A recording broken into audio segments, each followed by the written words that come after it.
She called me boring. Predictable. Then she stole my grandfather's D-Day cufflinks and flew to paradise with her ex-boyfriend. Posted it all online.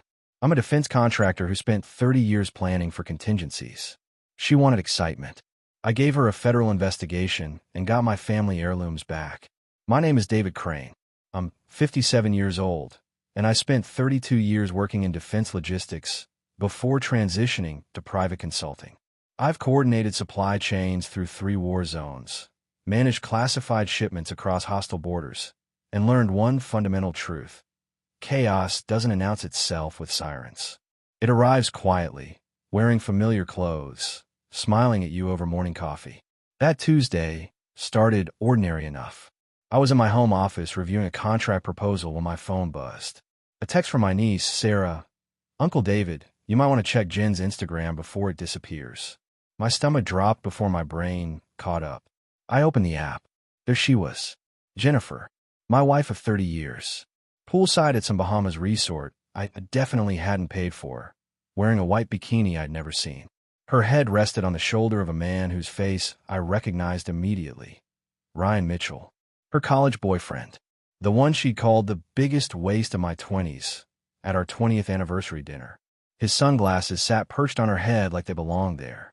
Her left hand, the one still wearing the wedding ring I'd saved 3 months to buy, held a blue cocktail. They were both laughing. The caption read, "Never settle for less than you deserve." I sat there for what felt like an hour, but was probably 90 seconds. The coffee in my mug went cold. Something inside me went colder. I didn't throw the phone. Didn't curse. Didn't call her. I just smiled, the way you smile when a contractor finally shows you the faulty wiring you knew was there all along. Then I opened my laptop. See, Jennifer always called me predictable. Boring even. Said I was too methodical, too careful, too obsessed with contingency plans. She wanted spontaneity, adventure, passion. What she forgot was that methodical men don't panic. We pivot. I pulled up our bank accounts. Joint savings, joint checking, the credit cards with both our names. I'd built redundancies into our financial infrastructure years ago, right after her father's stroke, when she panicked about having nothing in her own name. I'd set up separate accounts then, for her security, I'd said. She'd never bothered checking the details. 30 years of military precision training doesn't disappear just because you retire. I transferred exactly half of our joint savings into my personal account. Took 4 minutes. Then I froze the joint credit card, the one currently funding that resort vacation. Another 2 minutes. My phone rang. Jennifer's sister, probably. I silenced it. I wasn't angry. Anger is hot, impulsive, stupid. I was cold, calm, and surgical. She wanted to laugh at me from paradise? Fine. Let's see how funny paradise gets when the money stops flowing. I picked up my coffee mug, took a sip of the cold brew, and started making a list of phone calls I needed to make. Starting with the resort concierge. The first domino fell quietly, the way I planned it. Jennifer wouldn't notice immediately. She never checked our accounts until she needed something. That was my advantage. She'd gotten comfortable, complacent, trusting that the money would always be there, because it always had been. I spent the next hour combing through 6 months of bank statements. Each line item told a story she thought I'd never read. A lingerie boutique in Richmond, $240, 3 weeks ago. A spa called Serenity Now that specialized in couples massages, $380, twice last month. Dinner at Antoine's, an upscale French place downtown, $412 on a Tuesday night when she texted me she was working late on the quarterly audit. Antoine's was in Georgetown. Ryan Mitchell lived in Georgetown. Funny how that worked. I canceled our joint credit card. Then I systematically went through every subscription, every auto pay, every recurring charge tied to her name or email. iCloud storage, gone. Cell phone plan, disconnected from auto pay. Spotify, Netflix, Hulu, canceled. I left exactly one thing active, the car insurance. When that lapsed and the DMV sent her a registration violation notice, she'd need to handle it herself. My phone buzzed again. Jennifer's mother this time. I let it go to voicemail. The thing about being methodical is that people mistake it for passivity. Jennifer had spent years interpreting my calm as weakness, my planning as fear of confrontation. She'd forgotten, or never truly understood, that I'd spent 3 decades in an industry where one miscalculation meant people died. I didn't make miscalculations. I pulled up the booking confirmation for Villa Paraíso Resort, still in my email from when I'd foolishly believed we were planning a couple's getaway for our anniversary. She'd gone without me. With him. Using my planning, my research, my money. I dialed the resort's front desk. Villa Paraíso, this is Claudia speaking. How may I assist you today? Good afternoon, I said, my voice perfectly pleasant. My name is David Crane. My wife, Jennifer Crane, is currently a guest at your resort. I need to make a change to the payment information on file. Of course, sir. May I have a reservation number? I read it off. Heard her keyboard clicking. Yes, I see the reservation here. How can I help? The credit card currently on file has been compromised, I said smoothly. I need to remove it from the account. All future charges should be billed directly to Mrs. Crane. She'll need to provide her own payment method going forward. A pause. Will you be providing an alternate card, sir? No, I replied. She's an adult. She can handle her own expenses. I understand. I'll make that notation immediately. Thank you for your assistance. I hung up and leaned back in my chair. The afternoon sun slanted through the window, catching dust motes in the air. Everything looked the same as it had this morning, but everything had changed. My laptop was still open. One more call to make. The most important one. I pulled up my encrypted email, the one I'd maintained since my DoD consulting days, and began typing. The subject line read, Spousal Financial Estrangement, Preliminary Documentation. This wasn't revenge. Revenge was emotional, chaotic, short-sighted. This was strategy. My son Benjamin arrived at my door that evening without calling first. He stood on the porch in his army fatigues, duffel bag over one shoulder, jaw set in that way that reminded me of myself at his age. Dad, he said simply. I stepped aside. He walked in, dropped his bag, and turned to face me. Olivia called me. Benjamin said. Show me the posts. I got emergency leave approved. Drove straight here from Fort Campbell. Something in my chest tightened. Not grief. Pride. My boy had dropped everything and driven 6 hours because his father needed him. You didn't have to do that, I told him. Yes, I did. He crossed his arms. What's the plan? I almost smiled. Not what happened. Not are you okay? What's the plan? That's how I'd raised him. I've already initiated financial separation, I said. Froze the accounts, contacted the resort, started documentation. He nodded slowly. Good. What else? There's something I need to tell you. I walked to my office, Benjamin following. I opened the safe built into the wall, the one Jennifer had never bothered learning the combination to. Inside, wrapped in velvet cloth, sat a pair of gold cufflinks. I handed them to Benjamin. He turned them over in his palm, examining the engraved initials, J.C. These belong to your great-grandfather, I said. He wore them at Normandy, carried them through France and Germany. My grandfather gave them to me before he died. They're worth about $4,000, but their real value is what they represent. Honor, sacrifice, family. Benjamin looked up. Why are you showing me this now? Because they're missing from the safe, I said quietly. I noticed yesterday when I was organizing documents. Your mother knew they were here. She's the only other person who's been in this office. His expression hardened. She took them. I checked the security cameras. I pulled up the footage on my computer. The timestamp read 3 weeks ago, 2 days before Jennifer left for her vacation. The video showed her opening the safe, removing the velvet pouch, and slipping it into her purse. Benjamin's hands curled into fists. She stole from you. From us. She stole from your great-grandfather's memory. I corrected, and I guarantee she gave them to Ryan. Probably thought they'd make a nice romantic gesture. We're getting them back, Benjamin stated. Not a question. Eventually, I agreed. But first, she needs to understand the full weight of what she's done. This isn't just about infidelity anymore. This is theft of family heirlooms. That changes the legal landscape considerably. Benjamin met my eyes. You've been planning this. I've been preparing for contingencies, I said. There's a difference. My phone buzzed. A text from Jennifer. David, my card isn't working. The hotel is saying there's a problem. Call me. I showed Benjamin the message. He snorted. You going to answer? Not yet, I said. Let her sweat. She wanted independence and excitement. Let's see how she handles both. Jennifer's photo appeared on my screen again 3 hours later. I didn't answer. 6 more calls followed over the next 2 hours. Then a text. This isn't funny, David. Something's wrong with our accounts.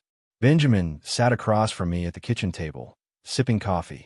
We'd spent the past hour reviewing documents, planning next steps.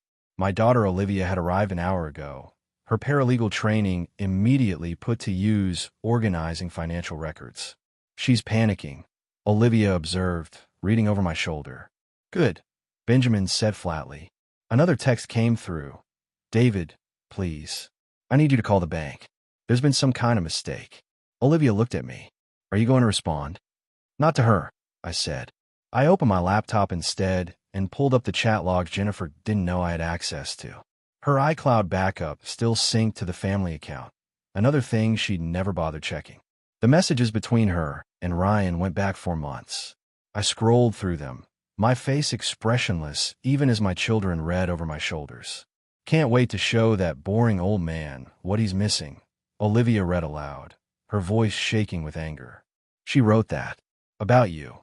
Keep reading, I said quietly. Benjamin leaned closer. The cufflinks are perfect. He'll never know they're gone. He barely looks at anything from his past anyway. Dad, she planned this, Olivia whispered. The whole thing was calculated. Yes, I agreed, which makes my response entirely justified. My phone rang. A different number. I answered. David Crane. Mr. Crane, this is Miguel Reyes, manager at Villa Paraíso Resort. I'm calling regarding Mrs. Jennifer Crane's account. Yes. There seems to be a situation with payment for her suite. The card on file has been declined, and she's unable to provide alternative payment. She's quite distressed. She mentioned you might be able to help clarify the situation. There's no situation to clarify, I replied calmly. Mrs. Crane is traveling independently. I'm not responsible for her expenses. A pause. I see. The charges have accumulated to just over $8,000. If we don't receive payment by tomorrow morning, we'll need to restrict room access and hold her passport per local regulations. That's between you and Mrs. Crane, I said. I'm not involved. Understood, sir. Thank you for your time.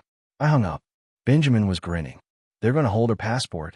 Standard practice in the Caribbean for unpaid resort bills, I explained. She's not going anywhere until she settles her account. With what money? Olivia asked. Exactly, I said. My phone exploded with calls. Jennifer. Jennifer again. Her mother. Her sister Lindsay. I silenced them all. Then a new notification appeared. An email from the U.S. Embassy in the Bahamas. Subject line, inquiry regarding U.S. citizen Jennifer Crane. I opened it. The message was brief and professional, requesting I contact them regarding my wife's situation abroad. Benjamin leaned back in his chair. Here we go. Here we go. I echoed and started composing my reply. The call came from Washington at 9:47 a.m. I was in my office, Benjamin reviewing security footage on one monitor, while Olivia cross-referenced credit card statements on another. We'd built a war room in 72 hours. Mr. David Crane? The voice was male, professional, with that particular cadence that screamed federal employee. Speaking, I replied. This is Special Liaison Patrick Drummond with the Department of Defense Benefit Oversight Division. I'm calling regarding a flag that's been raised on your dependent travel credentials. I put the phone on speaker. Benjamin and Olivia stopped what they were doing. What kind of flag? I asked, though I knew exactly what kind. Our system shows unusual activity on benefits associated with your security clearance history. Specifically, dependent travel upgrades and facility access that may have been utilized without your knowledge or authorization. Can you confirm you're aware your spouse recently traveled internationally using these credentials? I became aware when she posted photos of herself on vacation with her boyfriend. I said clearly. I was not informed of the trip, did not authorize the use of any military-associated benefits, and have since separated all financial ties. A pause. I heard typing. Mr. Crane, this is a serious matter. Unauthorized use of DoD-linked benefits constitutes fraud under federal law. We'll need a formal statement from you. Are you willing to provide one? Absolutely, I said. I have documentation, including communications proving she was aware these benefits were tied to my clearance status and used them anyway. We'll be sending you secure forms within the hour. Mr. Crane, I need to inform you that your wife's travel status may be restricted pending investigation. The embassy has been notified. Understand, I replied. After he hung up, Benjamin leaned back in his chair. Dad, she's not getting out of there anytime soon, is she? Not unless she finds $8,000 for the resort bill, plus whatever fines the DOD investigation adds, I said. And even then, she'll be flagged in the system for months. My phone buzzed. Jennifer. Again. I'd stopped counting how many times she called. This time, though, there was a voicemail. I played on speaker. Her voice came through, shaking and raw. David, please. The embassy says there's an investigation. They won't help me. The hotel is threatening to call local police if I don't pay. Ryan left this morning. He left me here. Please, I know I messed up, but I can't fix this alone. I need you. Olivia's expression hardened. She needs you. Where was that energy when she was stealing grandfather's cufflinks? Or posting photos mocking Dad online? Benjamin added, I saved the voicemail. This goes in the evidence folder. Her admission that Ryan abandoned her is useful. Another call came through. Jennifer's sister, Lindsay. I answered this one. David, Lindsay said, her voice tight with anger. What the hell are you doing to my sister? Hello, Lindsay. I replied calmly. I'm not doing anything to Jennifer. I'm simply no longer funding her vacation with her boyfriend. She's stranded. She's alone. The embassy won't help her. The embassy won't help her because she committed federal fraud, I said. She used my military credentials to upgrade flights and access benefits she wasn't entitled to. That's not me being cruel. That's the legal system responding to her choices. You're really going to let her suffer over there. Lindsay, your sister stole from me. She mocked me publicly. She planned this trip deliberately to humiliate me. And now she's facing consequences. If you want to help her, wire her $8,000 for the hotel bill. Otherwise, she'll figure out. You're a bastard, Lindsay spat. Maybe, I said. But I'm a bastard who didn't cheat on his wife, steal family heirlooms, or commit federal fraud. Have a good day, Lindsay. I hung up. Olivia looked at me with something like awe. Dad, that was ice cold. Your mother raised the temperature, I replied. I'm just adjusting it back down. 3 days later, Jennifer's desperation had evolved into full panic.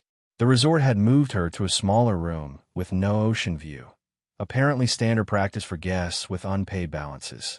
Her social media had gone dark. No more poolside photos. No more cocktail selfies. But I had other sources of information. Benjamin had a friend stationed at the naval base near the Bahamas. Through informal channels, we'd learned that Jennifer had tried to visit the embassy twice more. Each time, she'd been turned away with instructions to wait for the investigation to conclude. Ryan Mitchell, meanwhile, had returned to the States. Olivia found his Facebook post, a photo of him back at his gym in Richmond, caption reading Home Sweet Home. No mention of Jennifer. No couple photos. Nothing. He'd erased her from his narrative the moment things got complicated. My phone rang. Unknown number again. I answered. Mr. Crane, this is Miguel Reyes at Villa Paraíso again. I apologize for calling, but we have a situation. Mrs. Crane has been found attempting to leave the resort with her luggage without settling her account. Resort security detained her. She's requesting we contact you. I'm not responsible for her debts, I said. Sir, with respect, she's claiming you've somehow frozen her access to funds illegally. She's threatening legal action against the resort if we continue holding her. Mr. Reyes, I've frozen nothing illegally. I removed my financial support from a joint account. The money I transferred was mine. She's welcome to pursue legal action, but she'll find judges aren't sympathetic to spouses who commit adultery and fraud. A long pause. What would you suggest we do, sir? Contact her parents, I said. Or her boyfriend who abandoned her. Or her sister. But I'm done being her safety net. Understood. Thank you for your time. I hung up and looked at my children. How long do you think it takes before she breaks completely? She's already breaking, Olivia said, showing me her phone. Look, it was a Facebook post from Jennifer's mother, Martha. Public post. The text read, some people forget who sacrificed everything for them. David Crane paid for my husband's cancer treatment when our insurance failed. He fixed our roof after the storm. He never asked for anything back. My daughter forgot what loyalty looks like. I haven't. Benjamin whistled low. Her own mother just threw her under the bus. That's not throwing her under the bus. I corrected. That's telling the truth. Something Jennifer stopped doing months ago. My email pinged. Subject line, Federal Benefit Misuse Investigation. I opened it. The message was from Special Liaison Drummond. Mr. Crane, thank you for your detailed statement and supporting documentation. Based on the evidence provided, we're moving forward with formal proceedings. Mrs. Jennifer Crane's dependent travel privileges have been suspended indefinitely. She will be required to appear for questioning upon her return to U.S. jurisdiction. We appreciate your cooperation in this matter. I forwarded the email to my lawyer with a note. Keep this on file. May need it for divorce proceedings. Benjamin stood up and stretched. Dad, you've essentially trapped her in paradise with no money, no allies, and a federal investigation waiting when she gets home. That's pretty hardcore. Your mother wanted excitement, I said simply. She got it. Jennifer came home on a Thursday, 3 weeks after she'd left. Not in triumph, but in defeat. Her parents had finally wired money to the resort. $8,000 for the bill, another $2,000 for her flight home. Economy class, middle seat, no upgrades. Benjamin had spotted her flight information through connections I didn't ask about. We were ready. I didn't go to the airport. Neither did our children. Instead, I hired a process server to meet her at baggage claim with divorce papers and a restraining order preventing her from entering our former home, the one I'd sold 2 weeks earlier. Olivia had helped me document everything for the sale. The house had been in my name only, purchased before our marriage. Jennifer had signed a quitclaim deed years ago during refinancing. She'd never bothered reading what she signed. The sale netted $680,000. I split it evenly between Benjamin and Olivia for their future home down payments. Jennifer got nothing. My phone rang at 4:17 p.m. Jennifer. I answer this time. David. Her voice was hollow, scrape raw. Where are you? At my new apartment, I said calmly. Where I've been living for 2 weeks. The house. There's a sold sign. There's a family moving furniture in. What did you do? I sold my house, I replied. It was mine. The deed was clear. That was our home. Her voice broke. 30 years, David. You should have thought about that before you posted vacation photos with your boyfriend, I said. Or before you stole my grandfather's cufflinks to give to him. Silence. Then, quietly. How did you know about that? Security cameras. I have video of you taking them from the safe. Ryan's been served with a civil suit for receiving stolen property. He'll either return them or face criminal charges. His lawyer has already reached out about settling. David, please. I have nowhere to go. Your parents have a house. Your sister has a spare room. Ryan has an apartment. Oh wait, he blocked your number, didn't he? You're enjoying this, she said bitterly. I'm not enjoying anything, I replied. I'm simply no longer your solution to problems you created. Jennifer, you're being served with divorce papers. The grounds are adultery and fraud. I have documentation of everything. The affair, the stolen heirlooms, the federal benefit misuse. My lawyer estimates this will be finalized in 90 days.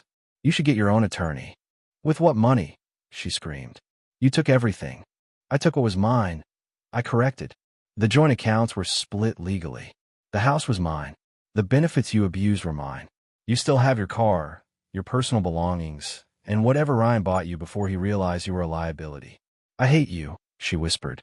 That's fine, I said. But you'll hate me from a distance. The restraining order is active. Don't contact me except through lawyers. Goodbye, Jennifer. I hung up and blocked her number. Benjamin walked into the living room of my new place. How'd she sound? Broken, I said. Good. He sat down across from me. Dad, I need to tell you something. Ryan's gym buddy contacted me. Ryan's telling people you fabricated the whole thing, that Mom was just on a girl's trip, and you went crazy. I smiled. Did he forget about the photos? The captions? The timestamps? Apparently he thinks people will believe him over evidence. Then he's dumber than I thought, I said. Olivia's already compiled everything into a digital folder. If Ryan wants to play that game, we'll make sure everyone in Richmond knows exactly what kind of man he is. My phone buzzed. A text from an unknown number. This is Ryan. We need to talk about those cufflinks. I showed Benjamin. He's scared, Benjamin observed. He should be. I replied, and started typing my response. Ryan Mitchell made the mistake of showing up at my new apartment 2 days later. I was expecting him. Benjamin had parked his truck down the street, just in case things got physical. I opened the door. Ryan stood there in expensive workout gear, tried to look intimidating. He was 6'2", muscular from years at the gym. I was 6 feet, lean from military discipline. Age and experience beat gym muscles every time. "David," he said, "we need to talk." "No, we don't," I replied. "You need to return stolen property. That's not a conversation. That's a legal obligation. Those cufflinks were a gift. Jenny gave them to me. Jennifer had no right to give them. They were family heirlooms held in trust. She stole them. You received stolen property. That's a felony in Virginia. Would you like to explain that to the police, or would you prefer to return them quietly?" His jaw tightened. "You're bluffing." I pulled out my phone and showed him the video footage. Jennifer opening the safe, removing the velvet pouch, closing it again. Timestamp clearly visible. "That's theft," I said. "Documented, dated, saved in 3 separate locations. My lawyer has already filed a civil suit. The criminal complaint is drafted and ready to file if you don't cooperate. Your choice, Ryan." He stared at the screen. "She said you'd never notice." "She was wrong about a lot of things," I said. "Do you have them here, or do I need to get a warrant?" He reached into his jacket pocket and pulled out the velvet pouch, handed it over like it burned his fingers. I opened it. Both cufflinks, undamaged. I felt something unclench in my chest. "Smart decision," I said. "Is that it? Are we done?" "Almost," I replied. "One more thing. You're going to sign an affidavit stating you received these under false pretenses and are returning them voluntarily. My lawyer will email it to you today. You have 24 hours to sign and return it, or the criminal complaint gets filed." "You're a real piece of work," Ryan muttered. "No," I corrected. "I'm a man protecting what's mine. You're a coward who ran the moment things got complicated. Jennifer learned that lesson in the Bahamas. Maybe you should remember it before you go after someone else's wife." He turned and walked away without another word. Benjamin appeared from around the corner. "That went well.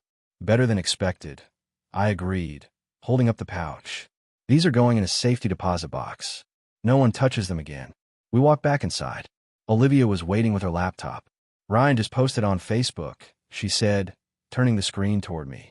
The post read, "Some people can't let go of the past. Moving forward with positivity." "Screenshot that," I said. "It'll be useful when we show the pattern of his behavior. Man steals from his girlfriend's husband, returns the stolen property when threatened with charges, then plays the victim online. That's textbook narcissism." "Already saved," Olivia confirmed. "Dad, have you thought about what happens when the divorce is final?" "I start living again," I said simply, "without someone who sees me as boring, without someone who takes what I've built. Just me, building something new." Benjamin put a hand on my shoulder. "You've got us." "That's not nothing. That's everything," I corrected. My phone buzzed. A text from Jennifer's lawyer. "Mr. Crane, we need to discuss settlement terms. My client is requesting spousal support given the length of the marriage." I showed it to Olivia. She started laughing. "What's she going to argue?" Olivia asked. "That she deserves support after committing adultery and federal fraud?" "Good luck with that." I typed back. "Your client can request whatever she wants. She'll get nothing. See you in court." Jennifer wanted to negotiate, but I didn't negotiate with people who'd already shown me they couldn't be trusted. I'd spent 30 years learning that lesson in defense contracting. Jennifer had just given me a refresher course. The divorce was finalized on a gray October morning, 93 days from filing to completion. Judge Matthews hadn't minced words in his ruling. "This court finds clear evidence of adultery, fraud, and premeditated deception on the part of Mrs. Crane. She is entitled to nothing beyond her personal effects." Jennifer had sat stone-faced through the entire proceeding. Her lawyer barely put up a fight. I left the courthouse with Benjamin and Olivia. We didn't celebrate. This wasn't victory, it was closure. 2 weeks later, I received a call from Special Liaison Drummond. "Mr. Crane, the DOD investigation has concluded. Mrs. Crane pled guilty to misuse of dependent benefits.